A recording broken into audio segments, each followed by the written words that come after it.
Good evening. I'm Janet Chandler with the Cullman Tribune, and I'm glad to be here tonight reading you a Christmas story. Tonight we're going to be reading Franklin's Christmas Gift. Franklin loved Christmas. He could name all of Santa's reindeer. He could tie ribbons into bows and play Silent Night on his recorder. Franklin liked to give presents and to receive them, but this year he couldn't decide what to give to the Christmas toy drive. Every December, the students in Mr. Owl's class donated toys for needy families. The toys could be new or carefully used. When Mr. Owl put out the collection box, everyone was excited. They had 3 days to choose the perfect gifts to give. That evening, Franklin dug through his toys. He picked up a shiny red car.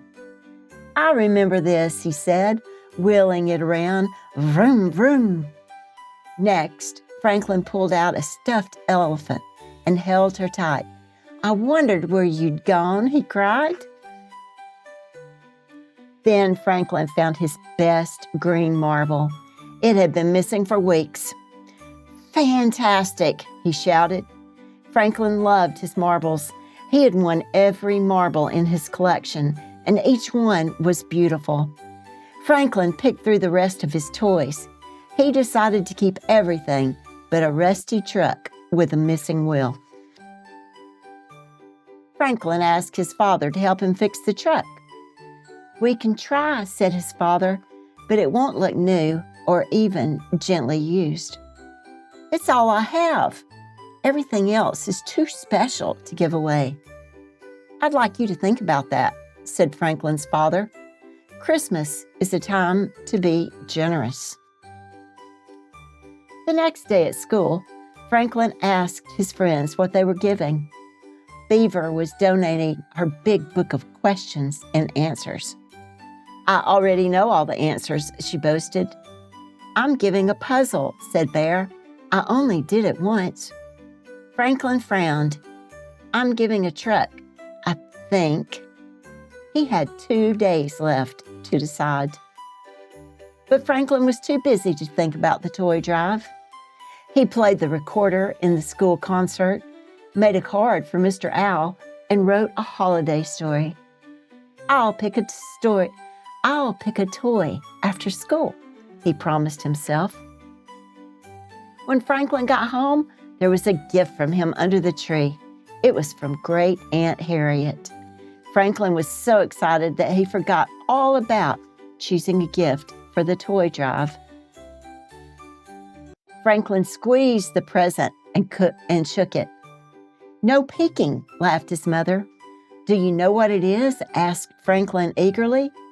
"It must be something special." His mother smiled. "Great Aunt Harriet always gives presents that mean something to you and to her." "Like last year," said Franklin. Great Aunt Harriet knew that he loved to put on plays, and she gave him 2 puppets that had been hers when she was little. It was one of Franklin's best presents ever.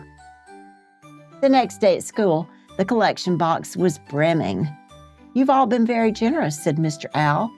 "Do you know that your gift might be the only one somebody receives this holiday?" Franklin gulped. He'd never thought of that. He had to bring a present tomorrow. Franklin raced home after school and looked through his toys again. Somebody might love Elephant, but she was worn from so much hugging. And Franklin wasn't sure that the red car went fast enough. Franklin was upset. At first, all of his toys had seemed too special to give away. Now, nothing seemed special enough. Franklin played with his puppets and thought about how Great Aunt Harriet chose her gifts. "The best presents are special to give and to receive," he whispered. Then Franklin saw his marble collection, and he knew that the marbles were special enough for the toy drive. Franklin polished them and put them into a soft purple bag. He wrapped the present and made a gift tag that read, These are lucky marbles. Merry Christmas. The next morning, Franklin put his present on top of the collection box. Then Franklin and his friends hauled the box to the big tree at the town hall. They placed each present under the tree. Franklin knew he would miss his marble collection. Still, he didn't feel sad at all. Instead, he felt good all over. On Christmas Eve, Great Aunt Harriet came to visit, and Franklin was allowed to open her present. He ripped off the paper. "It's perfect," said Franklin. "Thank you." Great Aunt Harriet beamed. She had made a stage for Franklin's puppet shows. "Now open yours," Franklin insisted. Great Aunt Harriet unwrapped her gift slowly and carefully. Inside was a play written by Franklin and dedicated to her. "This is my best Christmas present ever," said Great Aunt Harriet. Franklin got that good all over feeling one more time. The end. Good night, sweet dreams, and Merry Christmas.